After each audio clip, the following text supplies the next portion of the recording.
Сәлем достар, бүгін біз сіздермен қатпарлы, қытырлаған, әдемі, дәмді самсаларымызды дайындайтын боламыз. Менің каналыма кіріп, тіркеліп кетуді ұмытпай, және де видеомды толығына дейін қарап шығыңыздар. Ұнап жатса лайк басуларыңызды сұраймын. Қазір біз ең алдымен ыдысымызға суымызды құйып, үстінен тұзымызды салып, жақсылап араластырамыз.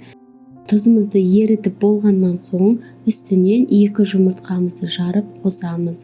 Менде тұз қыздар 13 грамм, егер өлшеп жатпаймын дейтін болсаңыздар, онда үлкен шай қасықпен 1 шай қасық қоссаңыздар жетеді. Одан соң барлығын жақсылап араластырып, қазір қамырымызды илейтін боламыз. Міндетті түрде қыздар барлығын көріп шығуларыңызды сұраймын, өйткені мен барлығын асықпай, ақырындап түсіндіріп шықтым. Жасағанда да мен сіздерге барлығын айтып түсіндіріп өтіп кеттім. Неге қамыры көп деп сұрақ қоюларыңыз мүмкін. Бізде бұл жерде қамырымызды 3-ке бөліп, 3 бөлікке жайып, ортасына май жағатын боламыз. Сондықтан да бізде қатпарлы және де қытырлап тұратын әдемі самсаларымыз шығады. Сіздер сатылымға жасасаңыздар да болады, өйткені бір күн болса да суғаннан кейін де самса өзінің формасын жоғалтпайды, және де солай қытырлап, әдемі болып, қатпарлы болып тұрады.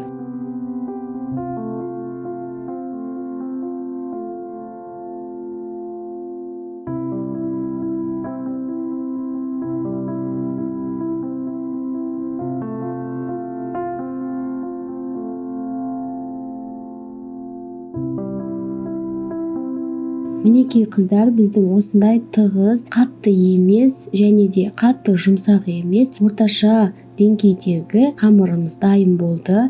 Енді қазір салафанға немесе пищевой пленкаға орап, біраз уақытқа қалдырып қоямыз тұндыруға.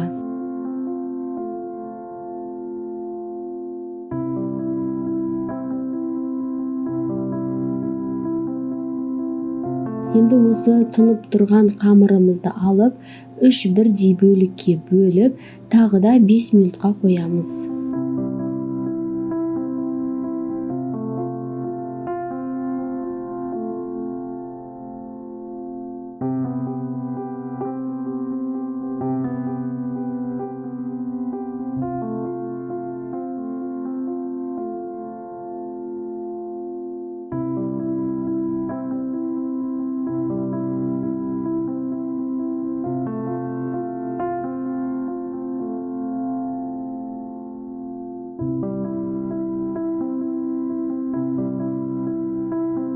Осылай дайын болған қамырларымызды 5 минутқа тынып тұруға қалдырып қоямыз.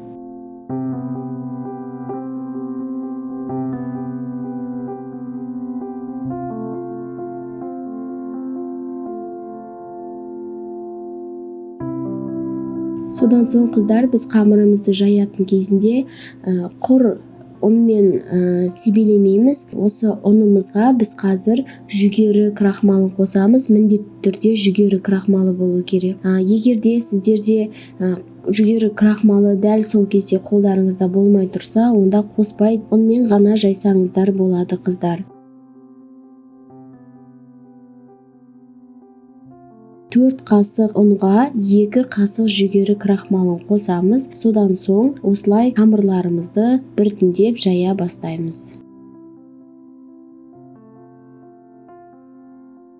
Қамырды домалақ етіп жаю үшін қыздар, бірінші ең бастамасында қамырымызды қалай дөңгелетіп бастап алсақ, ары қарай солай кетеді. Егер басында жайып бастаған кезде, қолдарыңызбен баса бастаған кезде, егер де домалақ етіп жасасаңыздар, яғни ол қамырларыңыз соңына дейін доп-домалақ болып, әдемі болып жайылатын болады.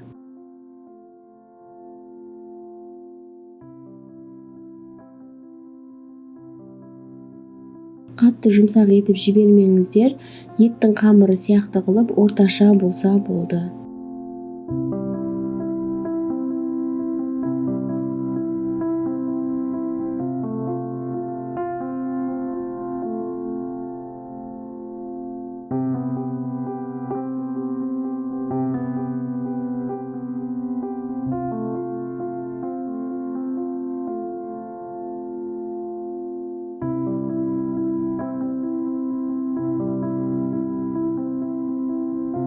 Енді осы қамырымызды жайып болғаннан соң үстіне ерітілген сары майымызды қосып жақсылап жағып шығатын боламыз. Маған қыздар қолмен жасаған ыңғайлы болғандықтан мен қолмен майдың барлығын қамырдың үстіне жағып шықтым.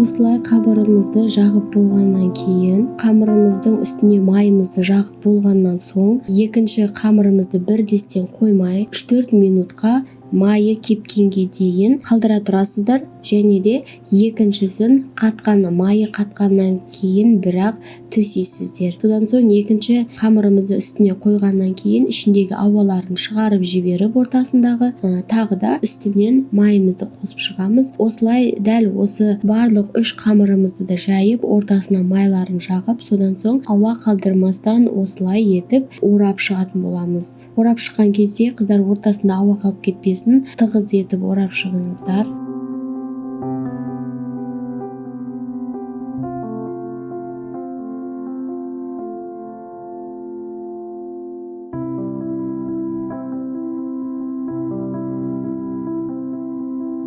Енді осылай домалақ етіп ортаға орап, холодильникке 2 сағатқа қалдырасыздар. 2 сағаттан кейін шығарып, бөліктерге бөліп, одан соң тағы да 2 сағатқа жібересіздер. Көп холодильникте тұрған сайын қамырларыңыз қатпарлы болады қыздар. Майы сіңіп ортасына, және де холодильниктен сіздер бірден шығарып жасай беретін болсаңыздар, онда майы еріп, сыртына қарай шығып кетуі мүмкін. Сондықтан да мүмкін болып жатса, даже бір түнге қалдырып қойсаңыз, ол абзалырақ болады.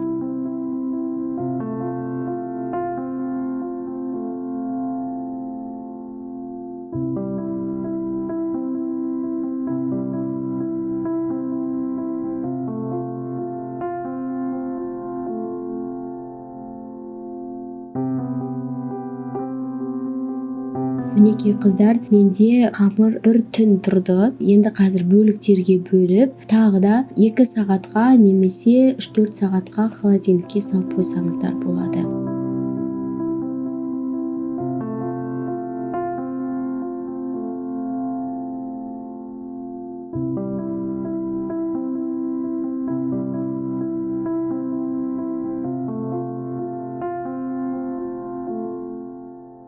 Енді қыздар салмасын дайындаймыз. Салмасына бізге егерде ірі болып жатса, сіздердің пияздарыңыз онда 3 пияз жетеді. Және де картошкаларыңыз тоже ірі болып жатса, онда 2 ірі картошка жетеді. Менде майда болғандықтан мен осылай кішкене көбірек теуіп алдым.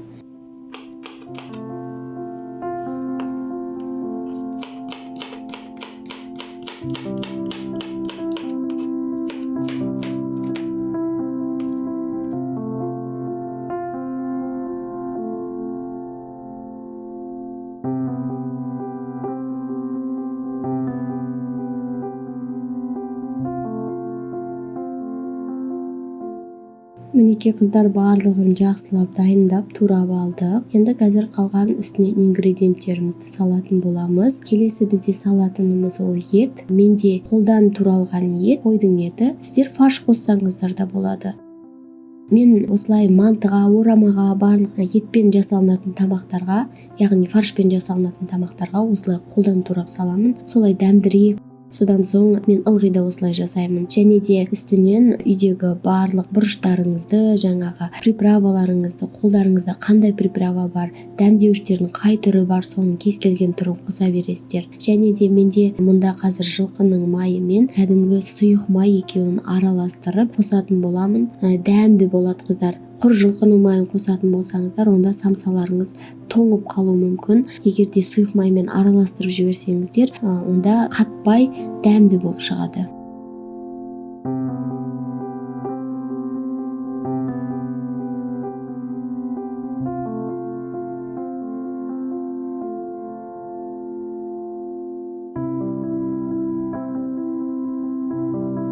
Енді жақсылап мен өзім қолымды жуып жақсылап араластырғанды қаладым. Сондықтан да өзім жейтін болғандықтан мен қолмен араластырдым. Сіздер олай жасағыларыңыз келмесе қасықпен жасасаңыздар да болады. Мінекей қыздар, біздің самсамыздың слойлары көрініп тұр.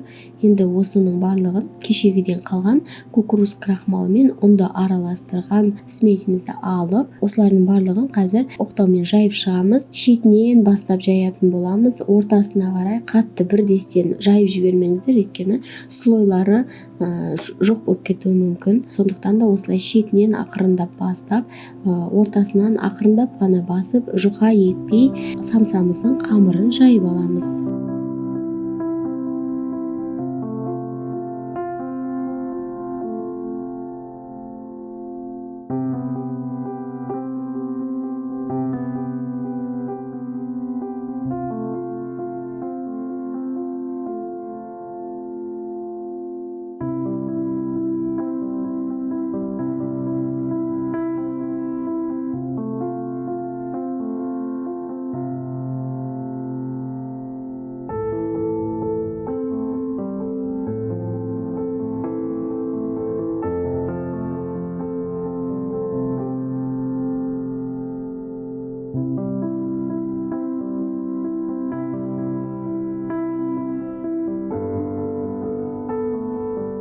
Мен сіздерге қазір осы төртеуін көрсете тұрайын, қалғандарын содан соң түйіп болғаннан кейін көрсетемін. Мінекей осы үшбұрышты етіп жазсаңыздар да болады. Өздеріңіздің ыңғайларыңызға қарай көріңіздер. Мен ұзақ басқаша өріп түйіп жататындай менде шыны керек уақыт болмады, қыздар. Қазір бір түрін ғана көрсетемін өріп түйуді. Өйткені мен кішкентай баламмен қолым босамағандықтан мен осылай ұзақ түйіп тұра алмадым. Келесі видеоларымда бұйыртса осы қалай өреміз, қалай басқа да самсаның түрлерін жасауға болады, капля самсаның түрлері, соларды алда әлі көрсететін боламын. Осы видеода мен сіздерге жай үшбұрышты түрін ғана қалай жасайтындығын көрсетемін. Осының өзінде қыздар самсаларыңыз керемет болып шығады. Ертеңінде жесеңіздер де самсаларыңыз тырлап өзінің қатпарын ешқандай жоғалтпай әдемі болып тұрады.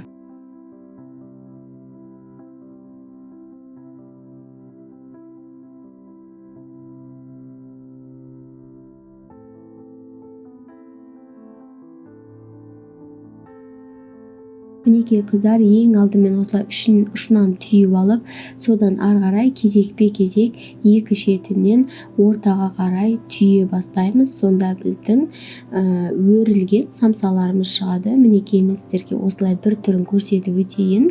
Әдемі болып самсаларыңыз шыға келеді.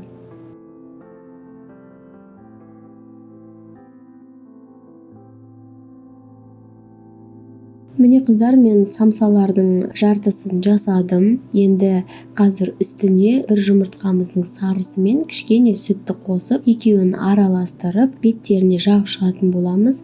Самсаның жылтыр, әдемі болуына осы жұмыртқамыз бен сүтіміздің араласқаны қазір әдемі етіп шығаратын болады.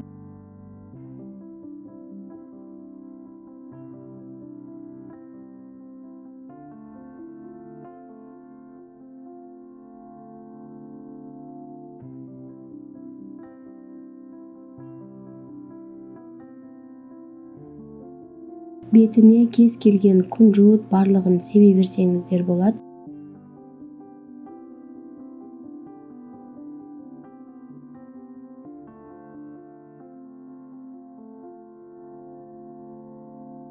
Мінекей қыздар, қараңыздар, қандай керемет болды біздің самсаларымыз. Қытырлап, ешқандай да өзінің қатпарын жоғалтқан жоқ. Суып тұрғаннан кейін жасасаңыздар да осылай қатпарлы болып, әдемі болып тұратын болады. Мен бірден ыстық күйінде сіздерге кесіп көрсете алмадым. Енді мынау суыған түрі. Сонда да суып қалған болса да, ол жұмсарып кетпей, осылай қатпарлы болып, іші сочный болып, дәмді болып шықты, қыздар. Сіздерге де осылай менің рецептім бойынша жасап көруге кеңес беремін. Әдемі және де ұялмастан сатылымға да шығара аласыздар, қонақтарыңызға да ұсына аласыздар, қыздар. Барлықтарыңызға ас болсын және де жасап көріңіздер. Үй ішілеріңізді қуантыңыздар, қыздар. Сіздерге менің видеом ұнаған болса, лайк басып, маған тіркеліп кетуді ұмытпаңыздар. Барлықтарыңызға ас болсын, сау болыңыздар.